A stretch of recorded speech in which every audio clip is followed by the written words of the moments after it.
nyuma y'urugamba tunesheje tuzicarana na Yesu atugororere atwambika amakamba atatse w'inyenye aduhanagura amarira yose twarize.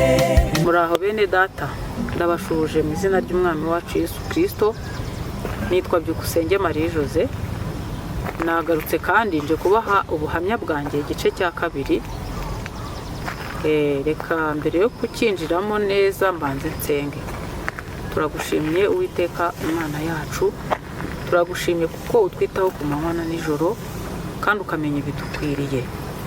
Ngiye gutambutsa ubuhamya bwanjye ngewe n'umuvandimwe wanjye wampaye ubu twasigaranye turi kumwe, unshyigikire ibyo ubona byagirira umumaro abazanyumva cyangwa abanyumva cyangwa abanteze amatwi, ureka bari byo mvuga kandi ubane nanjye unshyigikire kandi abazabwumva buzabubake kandi bubagirire umumaro. Bisabye nizeye mu izina rya Yesu Kristo, amen. Rero iki ni igice cya kabiri cy'ubuhamya bwanjye. Igice cya mbere nababwiye ukuntu nasigaranye n'umuvandimwe murumuna wanjye nkurikira, iwacu ninjye wari imfura akankurikira.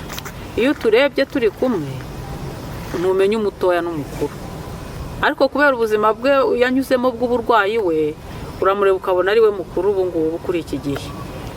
Rero uwo muvandimwe wanjye ndibuka ubuhamya bwacu cyangwa ubuhamya bwanjye nawe bukubiye mu buzima bwe bw'uburwayi turi kumwe. Rero muri kera tugisengera mu Bakatolike, ngiye gutangira mbabwira aho yafatiwe n'uburwayi, aho byahereye afatwa n'uburwayi afite ubu ngubu. Twari tuvuye mu misa ahantu hitwa Ikivumu hariya ku Mugina kuri santarari, icyo gihe hari santarari. Turi mu nzira tugenda, tugeze mu nzira hagati turimo dutaha ngo yumva umuyaga uramuhushye. Yumvishije umuyaga umuhushye ngo yumva ntameze neza mu mutwe, ariko ntiyabyitaho. Nyine turakomeza turagenda turataha tugera mu rugo. Tugeze mu rugo tumaze akanya gato afatwa n'impumu akajya yahagira, araryama arahagira cyane. Ubwo nyine uburwayi bwari bwamaze kumufata.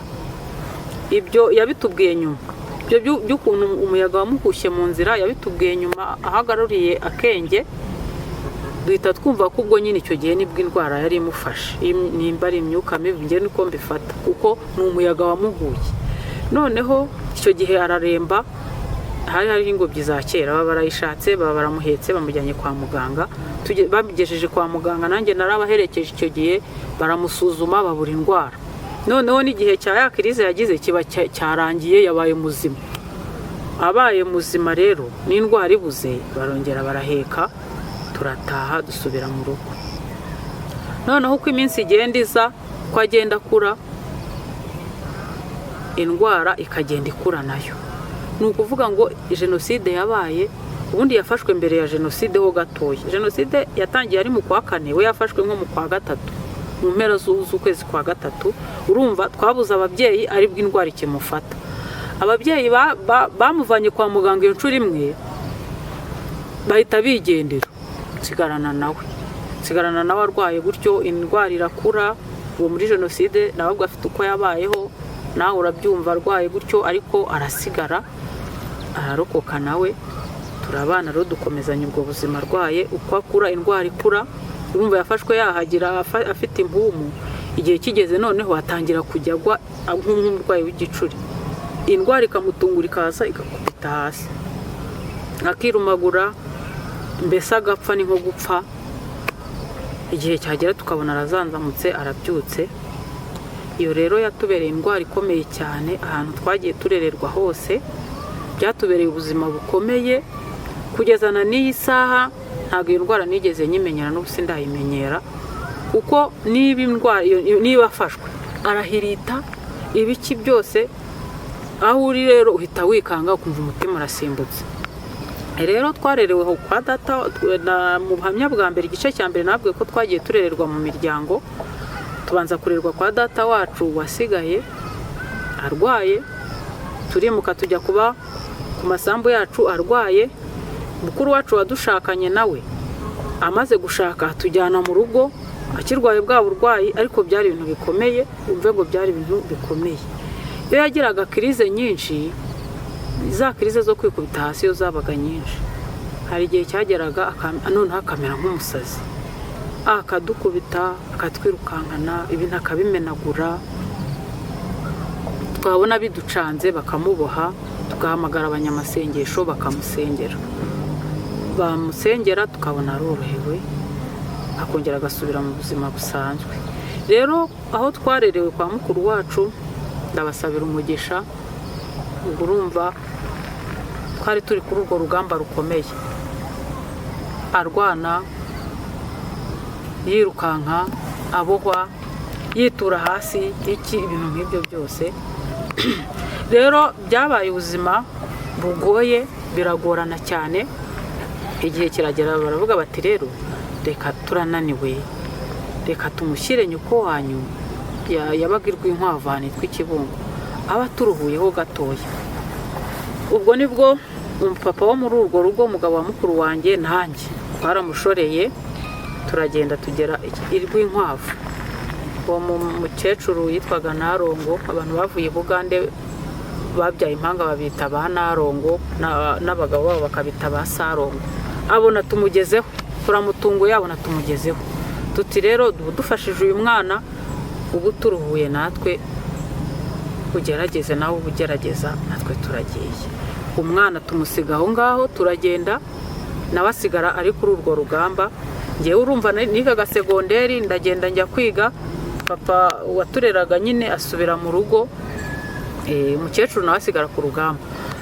Ibibazo biraza, umwana akajya yitura hasi, umwana ibibazo biraza, ararwara cyane, akajya arwara, babona birakomeye cyane, kugeza aho umusaza wo muri urwo rugo ari we Sarongo yabwiye umukecuru ati kuki wikururiye umusaraba ungana utyo, uyu mwana amusubiza iwabo. Noneho Narongo aravuga ati se ndamusubiza iwabo. Mukuru we yagiye ku ishuri, nibo bamunzaniye iwabo, umbwira musubiza, ubu mushyiriye ndi. Ariko nyine kubera itegeko ry'umugabo mu rugo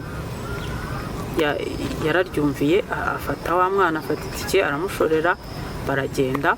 Cyokoze yari afite umukobwa washatse Ikabuga, Ikabuga, amunyura hajya kumubwira uko byamugendekera, amubwira ati rero uyu mwana muze harambwiye ati musubize iwabo, nyine ubu ndagiye mushubije iwabo. Umukobwa we aramubwira ati ubu se umusubije iwabo, mukuru we ntawe uhari, nibo bamukuzaniye, ubu mujyanye he koko? Aramubwira ati rero musige hano, wowe usubire mu rugo witahire, ndabamufashe, mukuru we narangiza kwiga segonderi azaza amutware amusubize mu rugo. Bamusigarana gutyo, baramurera, nabo baramurera mu buzima bugoye. Ndibuka ko icyo gihe hari igihe yataye n'ubwenge, aragenda arashya mu ziko, ariko baragumya barihangana, baramurera. Uko nduhutse nkajya ngenda nkamusura, najya kumusura akambwira ati iga vuba uze utwara umwana wanyu. Nanjye ntiye ndagenda ndiga, koko Imana iramfasha, segonderi ndayirangiza, nyirangije ndamutwara, musubiza mu rugo hahandi twaririrwaga. Nabo barongera barakomeza baraturera mu buzima bugoye cyane bw'uburwayi, ariko nyine barakomeza barihangana baraturera. Igihe kigeze nanjye ndashaka. Mbere yuko nshakaho gatoya, hari ikintu cyamubayeho kiratubabaza gikomeye. Hari umuntu wari inshuti wo mu rugo, yaje mu rugo asanga niwe uhari wenyine, sinzi ukuntu yamushukashutse, bararyamana, amutera inda. Muri ubwo buzima urumva arwaye kwitura hasi, bamuteye inda, aracyari umwana, ariko nyine byarabaye. Bamuteye inda arayitwita, na bwa burwayi bugihari, kugeza aho abyaye, abyara umwana muzima nta kibazo. Umwana ageze hanze biragorana, umwana biba ngombwa ko asubizwa, bamubwira bati, bavuga bati uyu mwana tugiye kumushyira hasi, kuko nyina ni umurwayi ntazabasha kumurera, nyina ntago yabishobora. Urumva wamuteye inda yaraje asaba imbabazi pe, yari inshuti y'umuryango, baramubabarira, ariko biba ngombwa ko wa mwana tumujyana kwa se, kandi yari umuntu w'umugabo ufite umugore n'abana.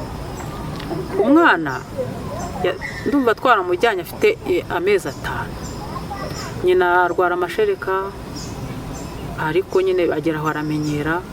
Wa mwana aragenda ajya kwa se nyine, naho ubwo hari y'ubundi buhamya, hari ibyabayeyo ntahitamo ninjiramo ako kanya.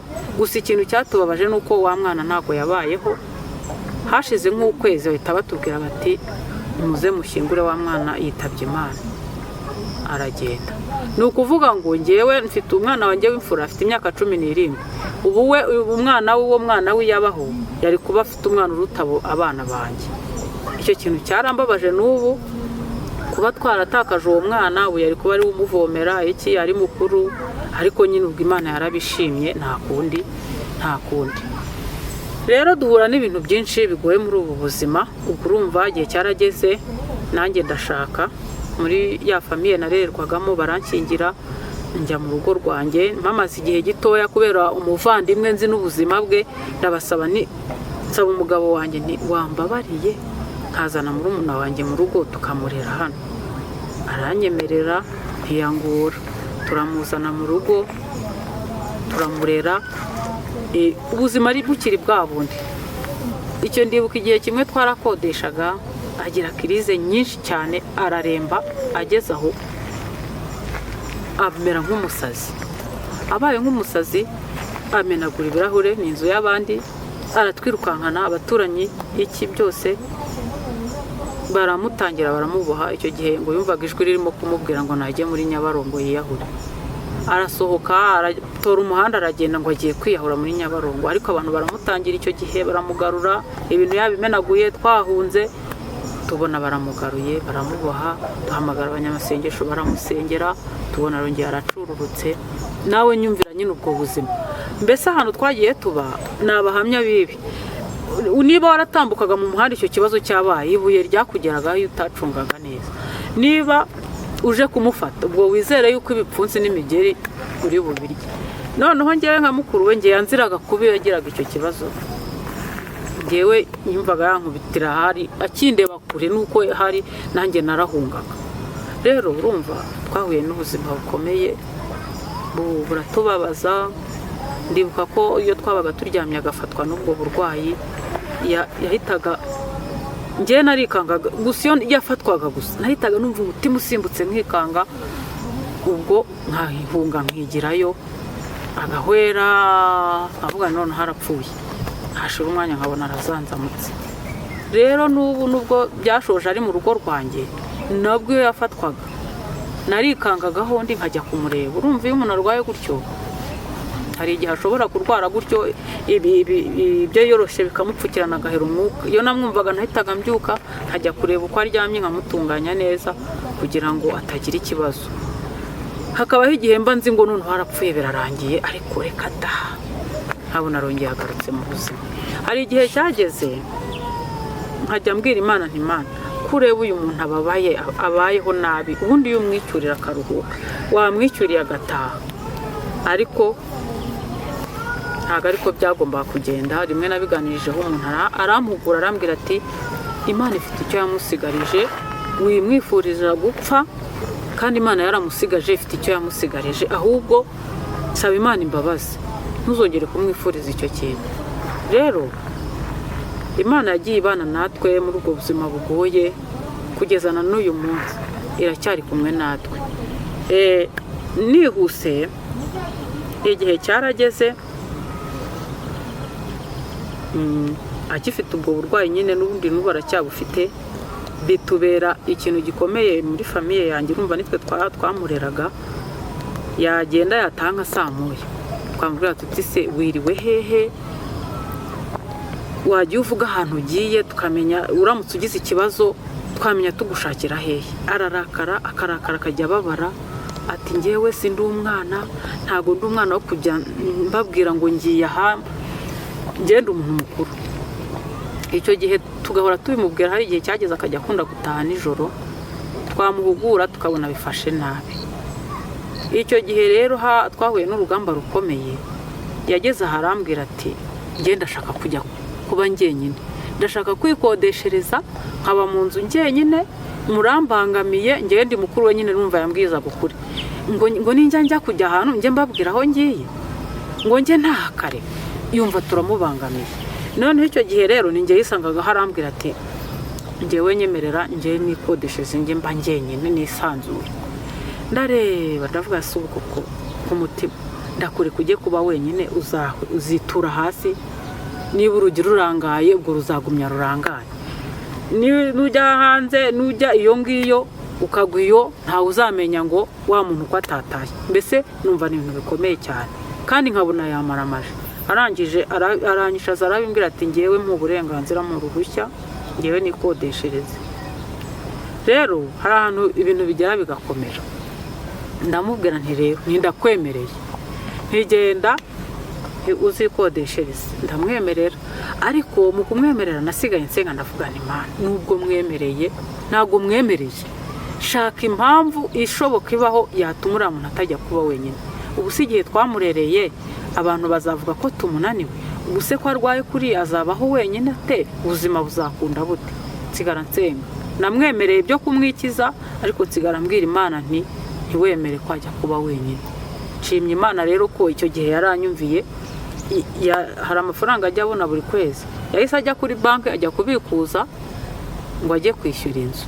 Nawe urabyumva ko finali yari yageze.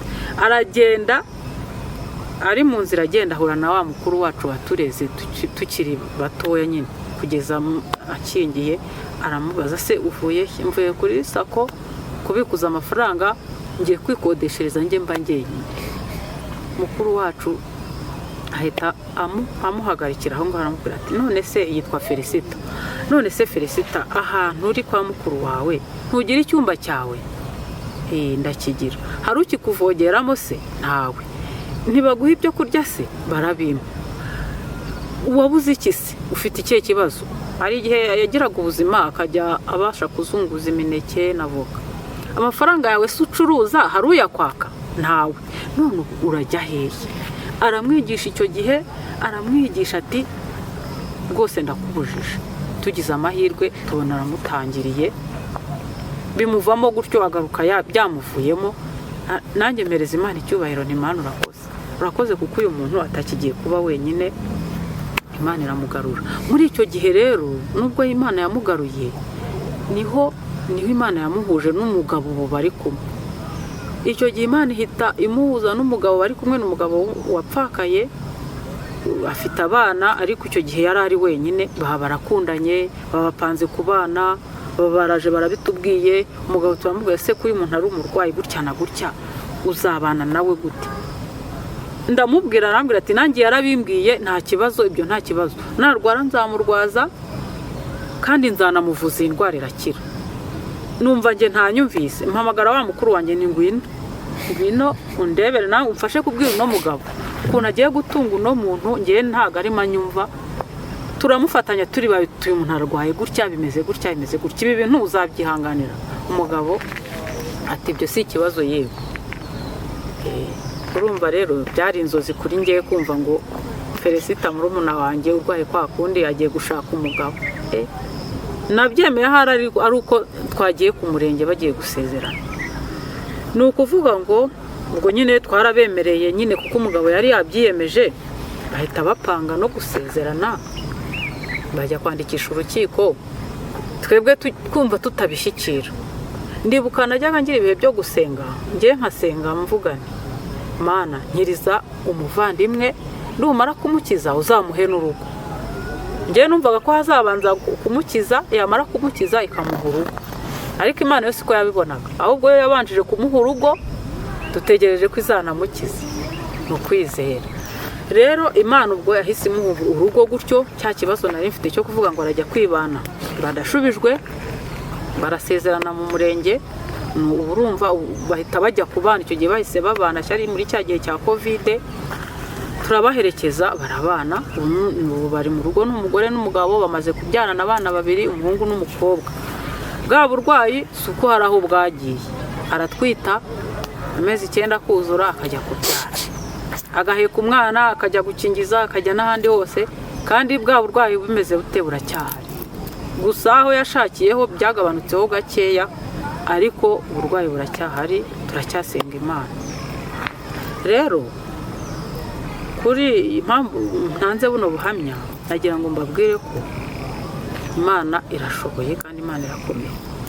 Hari igihe cyageze ndavuga mu bana 5 twavukanye, koko Mana wararebye usanga uyu muntu ari gukwiriye kunsigira. Urumva iby'abantu turabanyantege nkeya, nawe wabyibaza, koko uyu niwe wahisemo nsigira? Imana rero niko yahisemo, niko yashimye. Nkivuvuta, ariko Imana nuko yabishimye. Ikintu nshimira Imana rero muri ubwo buzima twagiye tunyuramo bugoye, iracyamurinze. Hari igihe yarwaraga nkagira ngo arapfuye, ariko ntabwo yapfuye. Urumva amaze gushibukaho nawe amashami. Nari nicaye mvuga si uyu muntu azaba iruhande rwanjye, yashatse afite imyaka 39, azaba iruhande rwanjye ari ndabo umukecuru koko wa Mana we. Ariko nge nkasenga mvuga ni Imana mukiza uburwayi nurangiza umuhe n'urugo. Imana ihita ibona ko urugo rwihutirwa, ihita imuha adresse, imuha aho kuba, imuha umugabo, yamuhaye n'abana. Imana ndayishimye kuko icyo kintu yaragikoze. Mu by'ukuri twese twariruhukije. Abaturanyi banjye bo barazaga bakambwira ngo mama Nade, ngo ariko urasenga, ngo noneho turemeye urasenga, ngo kubona Felicite abonye umugabo ngo urasenga. Ni ntago ari ngewe, ni Imana ibikoze rwose. Ngiye ku masengesho yanjye ntacyo nabikoraho. Rero ndashima Imana ko imurinze. Rwa rugamba twarwanaga rwo kumurwaza, umugabo we ni urimo arurwana. Nerutse kujyayo ndabasura, umwana wabo mukuru ariga garidiyene, undi ni mutoya nyine arenda kuzuza amezi 10, ni umwana ukiri mutoya cyane, ariko baraho. Gusa ikigaragara cyo umugabo aracyafite rwa rugamba rwo kumurwaza, uburwayi ntaho bwagiye. Rero tuba tumusengera, icyo dushoboye kindi tukagikora, kubera ko umuntu afite si wa muntu uzavuga ngo azajya guhinga ngo akorere urugo. Ni umuntu aramurwaza gusa, cyo ko yagize agahenge, agira uturimo akora tworoheje nyine tutagoranye. Rero ndashima Imana ko ikimurinze, kandi ndashima Imana ko atazahambanwa ikara, yamuhaye abana. Ndashima Imana ko yamunkuye iruhande ikamushyira ahantu heza, atagiye kwandagara hanze. Imana ishimwe cyane. Ndumva ubuhamya bwanjye n'umuvandimwe nabusoreza ahangaha. Nshima Imana ko ikibanye natwe, kiturinze, n'ibindi byose izagikomeza ikabikora. Reka mbusoreza ahangaha nsenga. Murakoze. Uwiteka Imana yacu, ndagushimye ko ukunda kandi utwitaho. Waraturinze nge n'umuvandimwe n'ubu uracyaturinze. Waduhaye abana, turishima iyo tubarebye. Icyo kintu waragikoze Mana, turabigushimiye. Wagiye ubana nanjye rero, ubana n'umuvandimwe wanjye, na n'ubu uracyabanye nawe. Mana ndabigushimiye. Rero nsengeye abantu bakurikiye buno buhamya, kugira ngo hazagira inyigisho bakuramo ibakomeze muri uru rugendo, bibabere inkomezi kandi bibabere bagira isomo bakuramo ribafasha muri uru rugendo. Urakoze rero kuri Imana yumva, kandi urakoze kuko uri Imana ibana natwe uko bwije n'uko bukeye. Umugambi wawe kuri twebwe ni muremure, twe ntabwo twawushyikira, kandi tuzi yuko ibyo wifuza kutugirira cyangwa ibyo ugambiriye kutugirira ari ibyiza si ibibi. Urakoze rero, ndagushimye kubw'uyu mwanya, muza kubana natwe muri byose. Mu izina rya Yesu mbisabye.